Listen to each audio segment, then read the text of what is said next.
Sunday, April 24. The Curse of Ham. Genesis 9:18-27. Now the sons of Noah who came out of the ark were Shem, and Ham, and Japheth. And Ham was the father of Canaan. These three were the sons of Noah, and from these the whole earth was populated. Then Noah began farming and planted a vineyard. He drank of the wine and became drunk and uncovered himself inside his tent. Ham, the father of Canaan, saw the nakedness of his father and told his two brothers outside. But Shem and Japheth took a garment and laid it upon both their shoulders and walked backward and covered the nakedness of their father. And their faces were turned away, so they did not see their father's nakedness. When Noah awoke from his wine, he knew what his youngest son had done to him. So he said, "Cursed be Canaan, a servant of servants he shall be to his brothers." He also said, "Blessed be the Lord, the God of Shem, and let Canaan be his servant. May God enlarge Japheth, and let him dwell in the tents of Shem, and let Canaan be his servant." What is the message of this strange story? Noah's act in his vineyard echoes Adam's in the Garden of Eden. The two stories contain common motifs: eating of the fruit, resulting in nakedness, then a covering, a curse, and a blessing. Noah reconnects with his Adamic roots and, unfortunately, continues that failed history. The fermentation of fruit was not a part of God's original creation. Noah indulged, then lost self-control and uncovered himself. The fact that Ham saw his nakedness hints at Eve, who also saw the forbidden tree. Genesis 3:6. This parallel suggests that Ham did not just see furtively by accident his father's nakedness. He went around and talked about it without even trying to take care of his father's problem.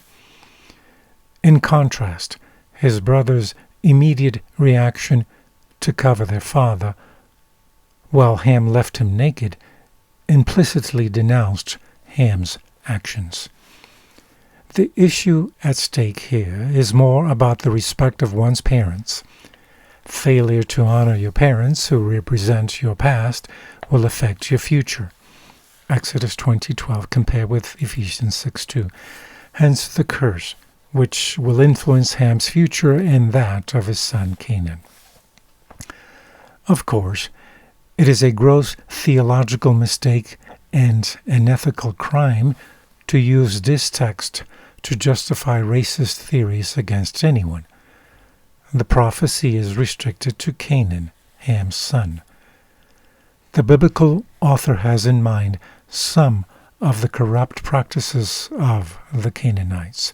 Genesis 9:5-7, 31-35.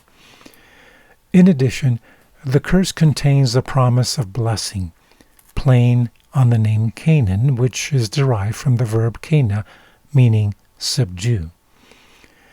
It is through the subduing of Canaan that God's people, the descendants of Shem, will enter the promised land and prepare the way for the coming of the Messiah, who will enlarge Japheth in the tents of Shem. Genesis 9:27. This is a prophetic allusion to the expansion of God's covenant to all nations, which will embrace Israel's message of salvation to the world. Daniel 9:27, Isaiah 66:18-20, and Romans 11:25. The curse of Ham will, in fact, be a blessing for all nations, including whichever descendants of Ham and Canaan accept the salvation offered them by the Lord. Noah, the hero of the flood, drunk? What should this tell us about how flawed we all are and why we need God's grace every moment of our lives? From the book Patriarchs and Prophets, pages 117 to 118, it says,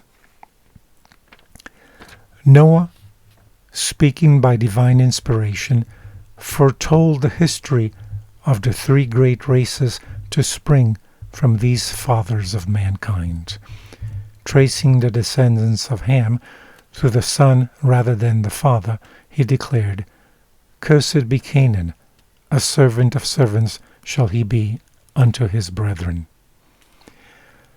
The unnatural crime of Ham declared that filial reverence had long before been cast from his soul, and it revealed the impiety and vileness of his character. These evil characteristics were perpetuated in Canaan and his posterity, whose continued guilt called upon them the judgments of God. The prophecy of Noah was no arbitrary denunciation of wrath or declaration of favor. It did not fix the character and destiny of his sons, but it showed what would be the result of the course of life they had severally chosen and the character they had developed.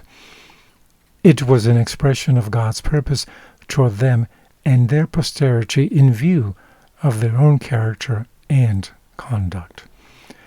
As a result, children inherit the dispositions and tendencies of their parents and imitate their example, so that the sins of the parents are practiced by the children from generation to generation. Thus the vileness and irreverence of Ham were reproduced in his posterity, bringing a curse upon them for many generations. One sinner destroyeth much good, Ecclesiastes 9:18. On the other hand, how richly rewarded was Shem's respect for his father, and what an illustrious line of holy men appears in his posterity. The Lord knoweth the days of the upright, and his seed is blessed. Psalm 37:18-26. Patriarchs and Prophets, pages 117 and 118.